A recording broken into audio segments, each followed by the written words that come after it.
Assalamualaikum warahmatullahi wabarakatuh.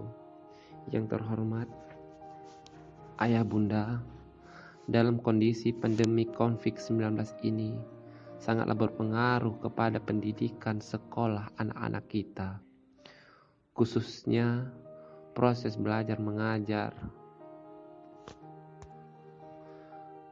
Ada beberapa orang yang mengatakan bahwa ini adalah model sekolah masa depan. Belajar lewat media online, tak bertemu guru secara langsung, dengan menggunakan berbagai program aplikasi yang tersedia. Namun faktanya, pembelajaran online atau home learning, belajar dari rumah, tidak maksimal. Dalam waktu 1 minggu, sudah saja mulai banyak kendala yang muncul. Kadang banyak permasalahan itu bersumber dari anak-anak kita yang tidak disiplin atas waktu belajar yang sudah disepakati bersama gurunya.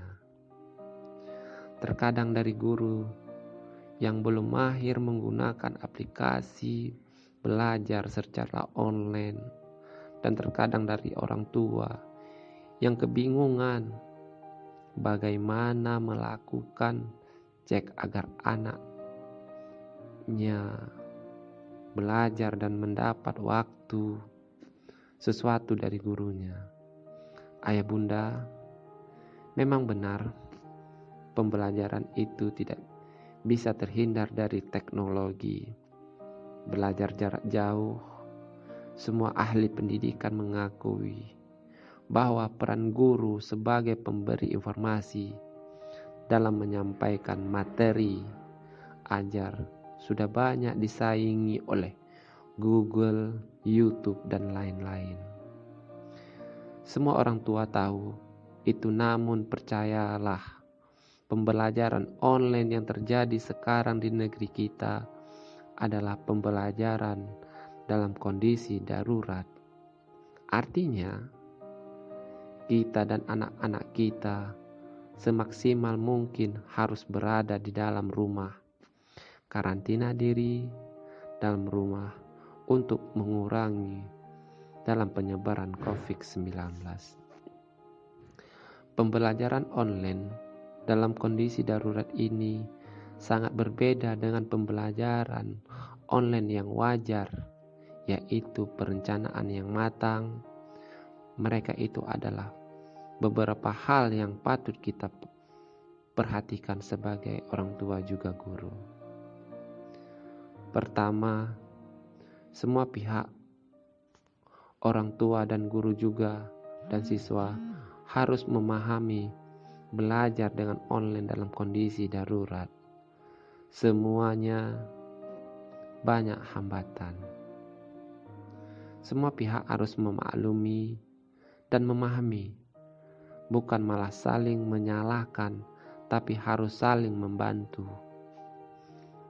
Kedua, salah satu perbedaan dasar pembelajaran online dalam kondisi darurat dengan yang sewajarnya adalah pemberian tugas, proyek. Dalam kondisi wajar pasti proyek-proyek pembelajaran membutuhkan anak kita keluar dari rumah dan berhubungan dengan lingkungan yang terkait dengan proyek itu sendiri. Pembelajaran online yang profesional malah mewajibkan anak-anak kita untuk turun ke lapangan. Guru dan siswa bertemu lewat online hanya untuk menyampaikan informasi definitif dan teknis. Setelah itu, siswa harus mengaplikasikannya dengan berbagai metode di lapangan. Sedangkan saat ini tidak mungkin anak kita keluar dalam masa karantina di rumah. Ketiga, yang bisa kita lakukan sebagai orang tua adalah melakukan refleksi kepada anak setiap selesai pembelajaran. Itu sederhana. Tanyakan apa yang sudah didapat, semacam kesimpulan dari materi ajar.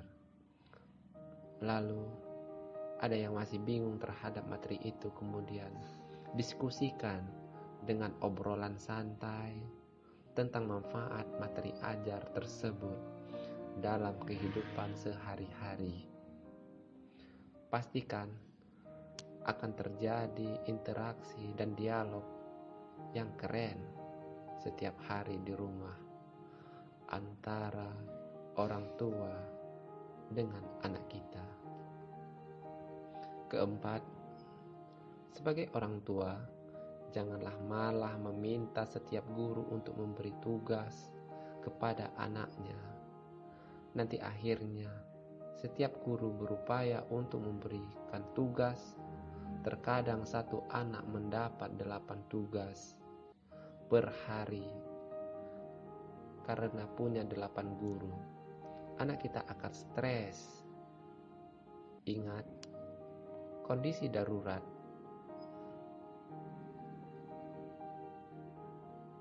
Ayah bunda, semoga informasi ini bermanfaat. Ayo semangat terus dan terus berdoa kepada Allah Subhanahu wa taala agar musibah pandemi Covid-19 ini segera berakhir. Amin ya rabbal alamin.